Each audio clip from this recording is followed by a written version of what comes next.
Hi there, it's Mr. Clark. Welcome to lesson 2.3.1 on major key signatures. So, we've been working in C major with the first ear tune project, where C was 1, D was 2, E was 3, F was 4, etc. And that matches up with the fact that when we were looking at the circle of fifths the other day, the C major key signature had no sharps or flats in it. Right up here.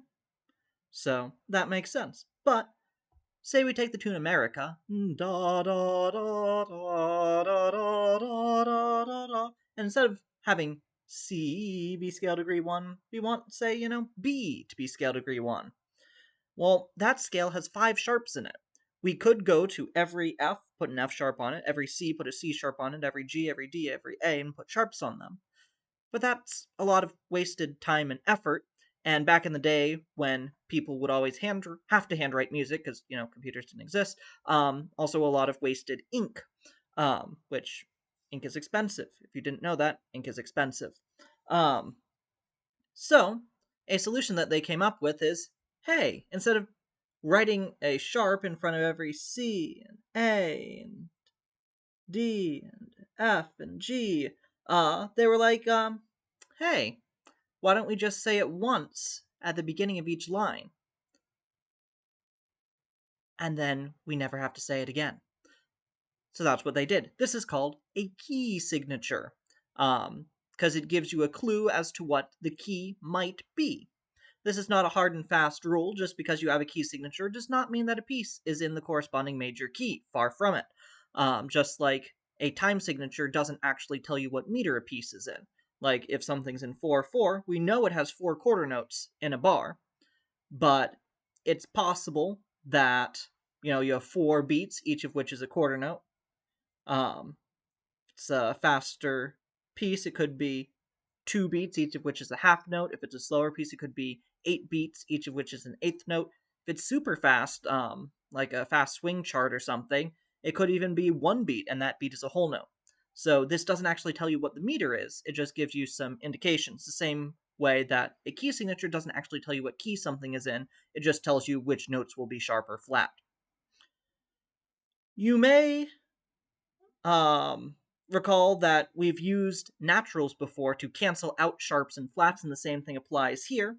So we still have a B major key signature, so that first note's going to be B, the next note is going to be C sharp, and then we want just a regular C, a C natural after that. So in order to do that, we have to place the natural symbol in front of the C. It's also worth noting that all of these accidentals apply to all octaves of this staff. So even if we were writing a C down here, it would still be a C sharp. Even though the C sharp is written up here, it also applies to this one. Because it would just get way too busy if you tried to notate all octaves. No one has time for that. So this applies to all octaves of that letter name. So the big thing that will be important for you to do is to spend time memorizing key signatures. Both, hey, here's a key signature. What major key does it go with? Or, hey, E flat major. What's its key signature? At this point, you should already have the order of sharps and flats pretty well underhand. So if I give you E flat major, you just need to know 3 flats, and then I know my order of flats, so it's just B, E, and A. And it needs to be that fast. If I say 7 sharps, you just need to know C sharp major. If I say D flat, you need to know 5 flats, B, E, A, D, G. That sort of thing. So when it comes down to it, you really just got to memorize them. I will give you some tips and tricks. The order of key signatures around the circle of fifths matches the order of sharps and flats. So you already know your order of sharps and flats, like B, E, A, D, G, C. Oh, it's not. Okay, so B, E, A, D, G, C, F, or F, C, G, D, A, E, B. So if you already know the order of sharps and flats, then hey, E major. Well, wait, what is that? Well, I know that A major has 3 sharps, so E major must have 1 more sharp, so it has 4 sharps. That sort of thing can be helpful. In sharp keys, look at the last sharp in the key signature and go up 1/2 step. So here's an example. The last sharp in the key signature is an F sharp. Go up a 1/2 step, it's G major. A couple more examples. Back to this one. 4 sharps, last sharp is D sharp, 1/2 a step up is E. It's E major. Over here we have 6 sharps, last sharp is E sharp, up 1/2 a step is F sharp major. And then keys that have 2 more flats, look at the next to last flat. A better word for next to last is penultimate. So like here we have the key signature of 4 flats. That's the last flat. This is the second to last flat. It's A flat major. This works for all the flat keys except for F, because there is no next to last flat. You just have to know that that's F. But like next to last flat is B flat. Next to last flat is E flat.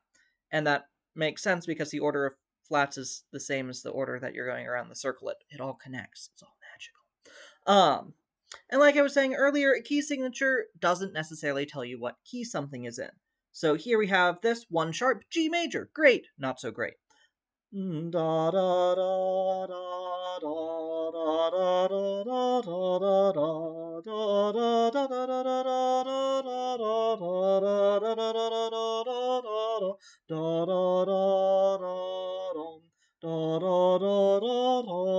da.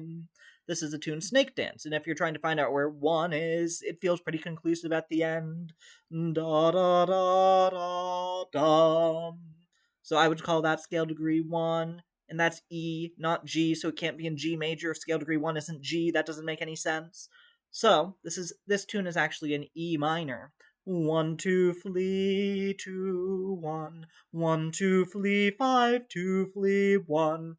So you always want to double check, make sure you know where 1 is, that your ear knows where scale degree 1 is, and that will help you determine what key something is actually in, whether it's major, minor, Dorian, Mixolydian, something else.